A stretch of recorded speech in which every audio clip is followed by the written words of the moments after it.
ನಮಸ್ತೆ. ಎಲ್ಲರೂ ದಸರಾ ಹಬ್ಬವನ್ನು ತುಂಬ ಸಂಭ್ರಮದಿಂದ ಆಚರಿಸ್ತಾ ಇದ್ದೀರಾ ಅಂತ ಗೊತ್ತು. ಈ ದಸರೆಯಲ್ಲಿ ನೀವು ವ್ರತ, ಉಪವಾಸ ಎಲ್ಲದನ್ನೂ ಮಾಡಿ ತಾಯಿ ಚಾಮುಂಡೇಶ್ವರಿಯನ್ನು ಆಹ್ವಾನಿಸಿಕೊಂಡು ಈ 9 ದಿನದ ಶುಭವಾದ ವೈಬ್ರೆಂಟ್ ಆಗಿರುವಂಥ ನೀವೇನು ಹೇಳ್ತೀವಿ ಈ ದೇವಿಯ ವೈಬನ್ನು ನೀವು ನಿಮ್ಮ ಮನೆಗೆ ತಂದ್ಕೊತಾ ಇದ್ದೀರಾ. ಸೊ ಎಲ್ರಿಗೂ ಆ ದೇವಿ ಒಳ್ಳೇದು ಮಾಡಲಿ ಅಂತ ಕೇಳ್ಕೊತೀನಿ. ಹೆಂಗೂ ನೀವೆಲ್ಲರೂ ಆಲ್ರೆಡಿ ಉಪವಾಸ ವೃತ ಅಂತಲೇ ಮಾಡ್ತಾ ಇದ್ದೀರಾ. ಸೊ ಇದೇ ಉಪವಾಸ ವೃತವನ್ನು ಕಂಟಿನ್ಯೂ ಮಾಡಿಕೊಂಡು ನಿಮ್ಮ ವೆಯ್ಟ್ ಲಾಸ್ ಜರ್ನಿನ ನೀವು ಸ್ಟಾರ್ಟ್ ಮಾಡ್ಬೋದು. ಎಸ್, ಇವಾಗ ಹೆಂಗೂ 9 ದಿನ ಉಪವಾಸ ಮಾಡಿರ್ತೀರಾ, ಅದು ಸ್ವಲ್ಪ ದೇಹಕ್ಕೆ ರೂಢಿ ಆಗಿಬಿಟ್ಟಿರುತ್ತೆ. ಸೊ ಇದನ್ನೇ ನೀವು ವೆಯ್ಟ್ ಲಾಸ್ ಜರ್ನಿ ಅಥವಾ ಡಯಟ್ ಫಿಟ್ನೆಸ್ ಇದೇ ರೀತಿ ಕಂಟಿನ್ಯೂ ಮಾಡ್ಕೊಂಡು ಹೋಗ್ಬೋದು. ಅದಕ್ಕೆ ನಾನು ಕೆಲವೊಂದು ಟಿಪ್ಸನ್ನು ಹೇಳ್ತೀನಿ. ಸೊ ಇವಾಗ ಆಲ್ರೆಡಿ ನೀವೇನು ಮಾಡ್ತಾ ಇರ್ತೀರಾ ಅಂತ ಹೇಳಿದ್ರೆ ಉಪವಾಸ ಮಾಡ್ತಾ ಇರ್ತೀರಾ, ಜೊತೆಗೆ ಒಂದು ಒಪ್ಪತ್ತು ಊಟ ಮಾಡಿಬಿಟ್ಟು ಅಥವಾ ನೀರಾಹಾರಿ ನೀರನ್ನು ಕುಡಿದೇನೆ ಆ ಥರ ಎಲ್ಲ ಮಾಡ್ತಾ ಇರ್ತೀರಾ. ಸೊ ಈ 9 ದಿನದ ಉಪವಾಸದ ನಂತರ ನೀವೇನು ಮಾಡಿ ಅಂತ ಹೇಳಿದ್ರೆ, ಈ ಉಪವಾಸ ನೀರಾಹಾರಿ ಉಪವಾಸನೆಲ್ಲ ಮಾಡೋಕ್ಕೆ ಹೋಗಬೇಡಿ. ಅದು ದೇಹಕ್ಕೆ ಡಿಹೈಡ್ರೇಷನ್ ಉಂಟು ಮಾಡುತ್ತೆ. 9 ದಿನ ಉಪವಾಸ ಮಾಡ್ತಾ ಇದ್ದೀರಾ, ದೇವಿ ವ್ರತ, ಇಟ್ಸ್ ಓಕೆ.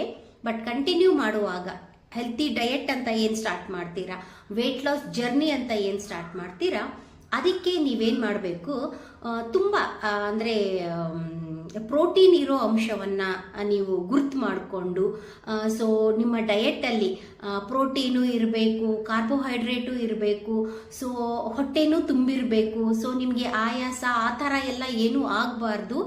ಆ ಥರ ಒಂದು ಸ್ವಲ್ಪ ಟೈಮ್ ತಗೊಂಡು ಪ್ಲ್ಯಾನ್ ಮಾಡಿ ನಿಮ್ಮ ವೆಯ್ಟ್ ಲಾಸ್ ಜರ್ನಿನ ಈ 9 ದಿನದ ಟೈಮಲ್ಲಿನೇ ನೀವು ನಿಮ್ಮ ವೆಯ್ಟ್ ಲಾಸ್ ಜರ್ನಿನ ಸ್ಟಾರ್ಟ್ ಮಾಡ್ಕೋಬಹುದು.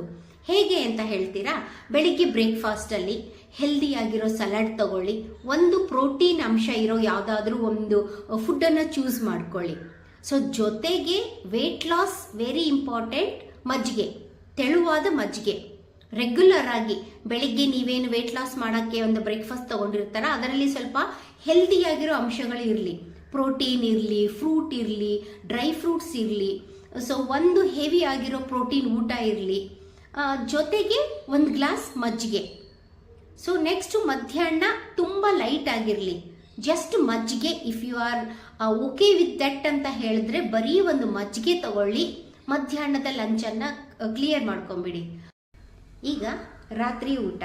ರಾತ್ರಿ ನಾವು ಊಟವನ್ನು 6 ಗಂಟೆಯಿಂದ 7 ಗಂಟೆ ಒಳಗಡೆ ನಾವು ರಾತ್ರಿ ಊಟವನ್ನು ಮಾಡಬೇಕಾಗುತ್ತೆ. ರಾತ್ರಿ ಊಟದಲ್ಲಿ ನೀವು ಕಾರ್ಬೋಹೈಡ್ರೇಟ್ ಅಂಶನ ತಗೊಳ್ಳಿ, ಸ್ವಲ್ಪ ಫೈಬರ್ ಇರೋ ಏನಾದರೂ ತಗೊಳ್ಳಿ, ಜೊತೆಗೆ 1 ಗ್ಲಾಸ್ ಮಜ್ಜಿಗೆ ಕಂಪಲ್ಸರಿ. ನೀವು ಡಯಟ್ ಅಂತ ಮಾಡ್ತಾ ಇದ್ರೆ ಇಟ್ಸ್ ಓಕೆ, ಮಜ್ಜಿಗೆ ತಗೊಳ್ಳೋದು ಬೇಕಿಲ್ಲ, ನಾರ್ಮಲ್ ಡಯಟ್. ನೀವು ವೆಯ್ಟ್ ಲಾಸ್ ಜರ್ನಿ ಅಂತ ಸ್ಟಾರ್ಟ್ ಮಾಡಿದ್ರೆ ಮಜ್ಜಿಗೆ ಕಂಪಲ್ಸರಿ ತಗೊಳ್ಳಿ. ಮಜ್ಜಿಗೆಯಿಂದ ನಿಮಗೆ ತುಂಬ ವೆಯ್ಟ್ ಲಾಸ್ ಆಗುತ್ತೆ.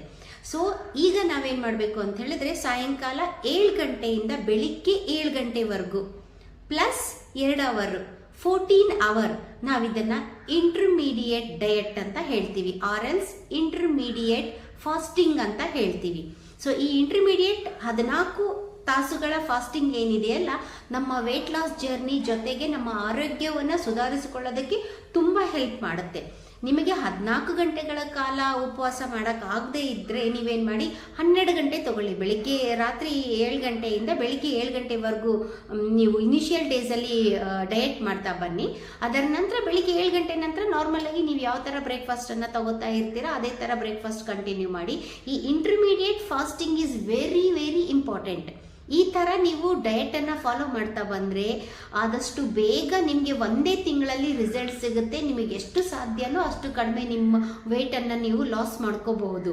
ಓಕೆ, ಸೊ ಈ ಇಂಟರ್ಮೀಡಿಯೇಟ್ ಡಯಟ್ ಜೊತೆಗೆ ನಾವು ನಮ್ಮ ವೆಯ್ಟ್ ಲಾಸ್ ಜರ್ನಿಯನ್ನು ಸ್ಟಾರ್ಟ್ ಮಾಡೋಣ. ಬನ್ನಿ, welcome to the knowledge kitchen with ಪಾರು.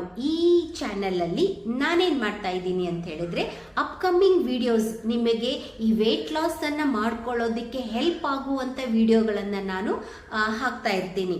ಸೊ ನನ್ನ ಪೇಜನ್ನು ಫಾಲೋ ಮಾಡಿ, ನಿಮಗೆ ವೆಯ್ಟ್ ಲಾಸ್ ಮಾಡೋದಕ್ಕೆ ಸಾಧ್ಯವಾದಷ್ಟು ಹೆಲ್ಪ್ ಆಗುತ್ತೆ. ಓಕೆ, ಧನ್ಯವಾದಗಳು.